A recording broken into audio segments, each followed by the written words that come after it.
36 വർഷമായിടാ മനസ്സേ ഞാൻ പോലീസില്. ഇതിനിടയിൽ പുറത്ത് അറിയുന്നതും അറിയാത്തതുമായ പല ചെറ്റത്തരങ്ങളും ഞാൻ ചെയ്തിട്ടുണ്ട്. പക്ഷെ അതിനൊന്നും എനിക്ക് ഒരു റിഗ്രറ്റും ഇല്ലടാ. 2 ദിവസം കഴിഞ്ഞ് ഞാൻ ഡിപ്പാർട്ട്മെന്റിൽ നിന്ന് റിട്ടയറായി DYSP മെഡലും വാങ്ങി ഇറങ്ങുമ്പോ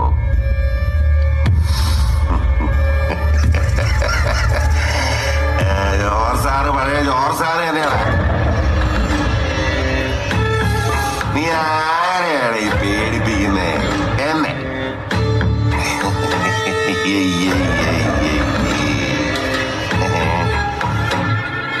നിന്നെ കാണാൻ ജോർജ് സാർ ഇവിടെ വന്നിട്ടുണ്ട്.